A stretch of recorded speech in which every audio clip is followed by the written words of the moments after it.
right, Dental Roadhead, episode 5, I think, 6, 5. Anyway, so I'm off work today, but I thought of something interesting. So I got, maybe some of you saw a video a week or two ago. I did this video, Austin Powers thing, Mr. Bigglesworth, because I got a hairless cat. And it's like a really cute kitten. I know everyone thinks it's weird, but once you get used to them, they're actually really beautiful. But I got it because my son, we have dogs. We have a lot of animals. We have dogs, we have turtles, I have an iguana, we have a salamander. But we have 3 dachshunds, 2 old ones and a puppy. And my youngest son really wanted a cat. And he wrote this whole letter to us, and we were reading it on the way home from school. And it's all these reasons about why we should have a cat. And he's like 9. And anyway, we were like, I can't, I'm really allergic. And he had a line, he knows I'm allergic. He had a line in there like, I know Daddy's allergic, but we'll figure it out, or something like that.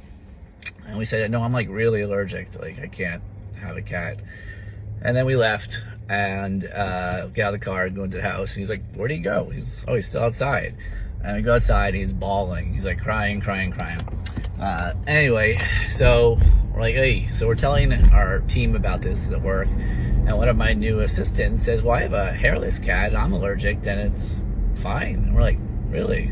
Okay. I mean, they're weird looking, I haven't really ever thought about that. But yeah, let's look into it. We look into it, like, yeah, we look at breeders. There's like 2 breeders we found in Austin. One of them had an email, and one of them has a litter of just 2 available in a few weeks. And we're like, all right, we'll put a down payment down. And we start doing some more research. Turns out they're not hypoallergenic at all. Turns out they still have the same dander that regular cats have, which is like 80% of cat allergies. So I was like, well, we already put down payment. We've already looked them up. My son's all excited. So I'm going to go get these allergy shots. Which gets me to the point of what I was thinking about right now. You can even see my arm, maybe it's a little red. So I've been getting allergy shots for the past couple of months. We have our cat. I'm actually pretty good with it. He doesn't, he's beautiful. He's a very interesting family member. The puppy and him wrestle all the time. It's fantastic. But I'm still getting allergy shots because I've hated having these allergies. I have the normal Austin allergies also. So I get, it's cluster shots. So I get them faster. I get like 3 shots, sets of shots, 45 minutes apart, do 1 in each arm. Just a lot of shots. And it's interesting to me watching these people give shots because I give shots every day. I give a lot of people shots. I've been doing it for decades. And, but I went to this office today because I had to go to New One because their office was closed. So I went to another location, and the girl who calls me out, the assistant who calls me out, the way she calls all the people out, she has the 2 vials that where you get your shots, your injections from, and she has the needles sticking into them. She's like holding up the needles. Like, that's how she calls you front. Like, all right, ready for you, Dr. Jarrett, they call me, and they have the 2 needles. And I commented to her afterward, not in a bad way, because I'm not scared of shots, but I have patients that are scared of shots every single day. I mean, people are, like my wife, she hates shots, and like some people even don't hate shots, hate it when it's in their mouth. So I have a whole system that I do to try to minimize the people being scared of shots and people feeling the shots. I'll tell the people, for dentists or anyone's interested in my system, but first of all, I don't show them the shots. Okay, even people that aren't nervous of shots, I still tell them, hey, you might want to close your eyes now, because no one really likes looking at the needle. And some of the dental needles are longer than they really need to be. It's this long needle, and for 90% of shots, you don't stick it in that far. Only the teeny tip goes in, but you have to reach the back of the mouth. So some of them are longer, and it's kind of scary looking. So I tell everyone to close their eyes. Then I use a topical numbing jelly. Some dentists say it doesn't work. It's nonsense. Benzocaine is what you can buy off the shelf. That's what most of the topical anesthetics are, that numbs gums.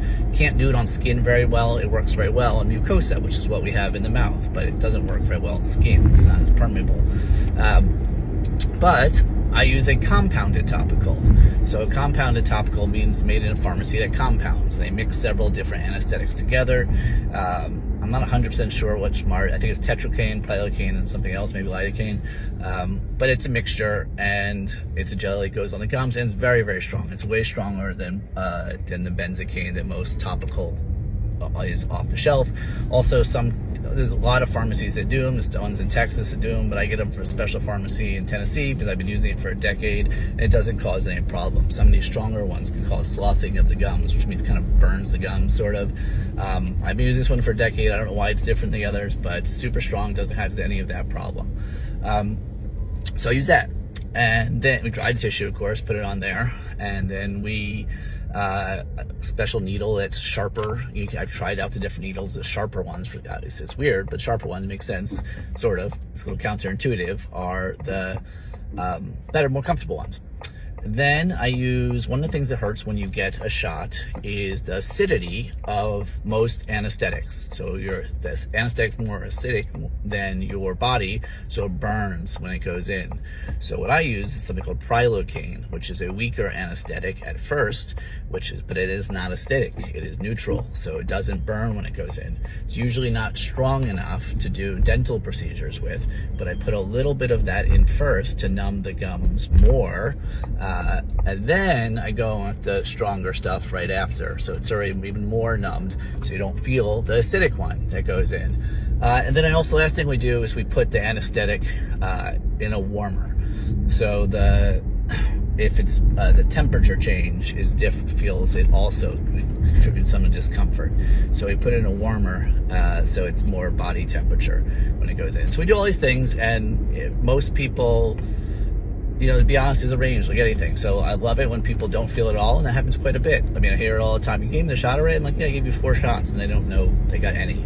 So that's great. Oh, last thing I forgot, one more step. I use something called a Vibrajet. Vibrajet is a little device that attaches to the syringe, and it vibrates. And so when you're injecting it, your body is feeling the vibration, and your brain has trouble feeling 2 sensations at the same spot at the same time. So it feels the vibration and doesn't feel the pinch of the shot. So these are all the things I do to try to make it so that you don't feel the shot. And some people don't feel it at all. Most people feel it a little. It depends also on the location in your mouth. Some shots are more painful and sensitive than other shots. So certain areas of your mouth, some people, sometimes more effect than others. It's the rare person that feels a lot. Some people do though. So there's a range. Some people don't feel it all. Some people feel a lot. Most people feel just a little bit, but they almost always say, it's a lot way better than they thought it is. You're amazing at this. And it's supposed to put some thought in it. It's nothing magic. It's not magic about my hands. I mean, I have gentle hands, but it's more just all those things I just talked about. Also, if I have to give multiple shots throughout the appointment, I will change needles. So the needles get dull really quickly, and the duller it is, then you feel the shot more. So sometimes if I'm to have a long appointment, I'll go through several needles because that's how much I want you not to feel the shots. Anyway, so my point is I'm getting allergy shots, and I do all that stuff to try to make it so my patients don't see or feel or have discomfort on their shot. But then it goes to allergists, and they just hold them up. That's literally how they call you to the back. We got your shots. Come on back. Here they are in case you didn't see them. I'm holding you. Everyone see it? All right, let's go. They're very good. They were fine. They weren't very painful. I thought the contrast was worth talking about on the way home. Anyway, that's my dental head for today. See you guys. Have a nice day.